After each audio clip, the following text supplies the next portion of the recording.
Assalamualaikum warahmatullahi wabarakatuh. Halo semuanya, perkenalkan kami dari kelompok 6 Nanoteknologi yang beranggotakan Anida Fauzia Putri nomor absen 6, Fauzan Dwi Fabiano nomor absen 12, Galih Utami nomor absen 13, Nadia Sofa Octavia nomor absen 23, Rafael Putra Kurniawan nomor absen 28, dan Safira Rahma Putri nomor absen 32. Kami akan menampilkan cuplikan video mengenai nanoteknologi. Simak dan tonton terus ya.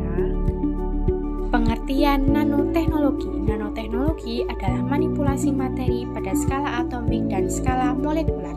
Diameter atom berkisar antara 62 pikometer atom helium sampai 520 pikometer atom cesium. Sedangkan kombinasi dari beberapa atom membentuk molekul dengan kisaran ukuran nano, yaitu ukuran benda yang besarnya 1 per miliar meter atau 0,000000001 meter atau 1 meter dibagi 1 miliar.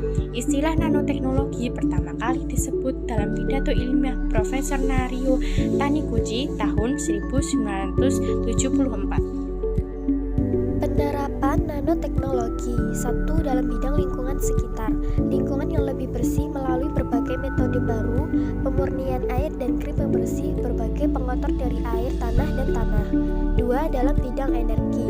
Telah didapat sel surya yang lebih efisien, angin yang lebih ringan dan lebih kuat, dan mobil menjadi lebih ringan yang berakibat pada hematnya penggunaan bahan bakar. 3. Di bidang kesehatan. Deteksi dan penanganan kanker menjadi jauh lebih baik dan mudah, dan kondisi medis yang lain. 4. Di bidang otomotif. Smart tire atau ban pintar, jendela anti kaput, dan spare parts dari mobil yang lebih kuat merupakan penemuan-penemuan brilian akibat nanoteknologi. 5. Dalam bidang pertahanan. Sensor dalam mendeteksi senjata kimia dan biologi. Selain itu, dengan adanya nanoteknologi telah diciptakan material dan performa tinggi yang digunakan dalam pertahanan. Penerapan nanoteknologi yang selanjutnya. Nomor 6, dalam keperluan sehari-hari, kain anti kotor dan peningkatan kualitas peralatan olahraga. Nomor 7, dalam bidang elektronik, sekarang instrumen ini menjadi lebih cepat dan canggih. Selain itu dapat dibawa kemana-mana karena lebih ringan dan menampung. Yang ke-8, dalam bidang energi. Dengan nanoteknologi, kita bisa membuat pesawat ruang angkasa dari bahan komposit yang sangat ringan tetapi memiliki kekuatan seperti baja. Kita juga bisa memproduksi mobil yang beratnya hanya 50 kg. Industri fashion pun tidak ketinggalan. Mantel hangat yang sangat tipis dan ringan bisa menjadi tren di masa mendatang dengan bantuan nanoteknologi. Perkembangan pesat ini akan mengubah wajah teknologi pada umumnya, karena nanoteknologi merambah semua bidang ilmu, tidak hanya bidang reka material seperti komposit, polimer, keramik, super magnet, dan lain-lain.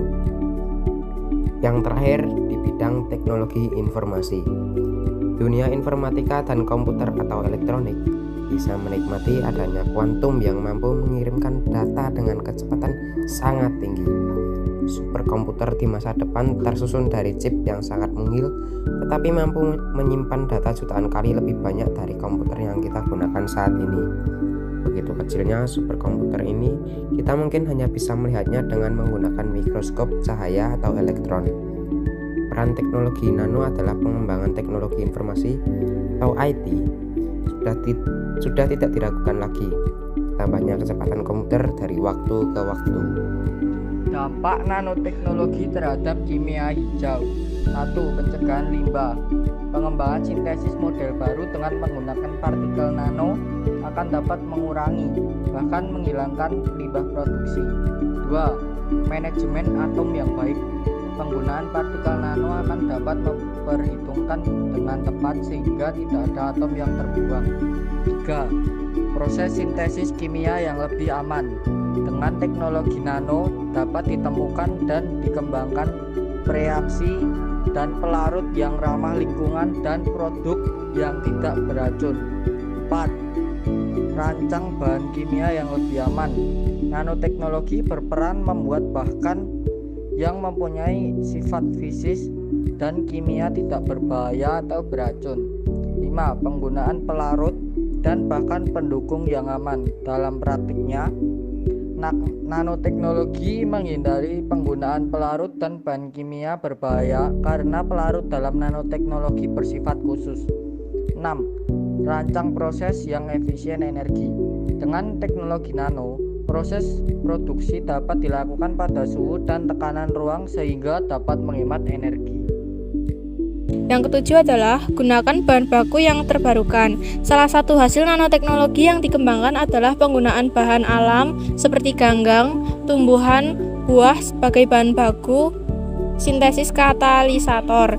Yang kedelapan yaitu kurangi produk turunan yang tidak perlu. Proses produksi nanoteknologi bersifat khas dan hanya menghasilkan produk yang diinginkan tanpa ada produk sampingan atau turunan. Yang kesembilan, gunakan katalis. Salah satu bidang kegiatan nanoteknologi adalah menemukan katalis nano yang efisien. Yang ke-10, desain produk yang mudah terurai. Salah satu kajian pada nanoteknologi adalah untuk mengetahui perilaku nanomaterial di lingkungan. Oleh karena itu, dengan nanoteknologi dapat merancang produk yang mudah terurai setelah dimanfaatkan dan tidak mencemari lingkungan. Yang ke-11, pencegahan polusi secara real time. Dalam nanoteknologi telah dikembangkan penelitian dan pengembangan nanomaterial yang rendah biaya dan aman dalam proses produksi. Yang terakhir, prosedur yang aman. Untuk mencegah kecelakaan, nanoteknologi mengadopsi prinsip ini dalam mengembangkan produk nanomaterial. Sekian video mengenai nanoteknologi dari kelompok kami. Terima kasih.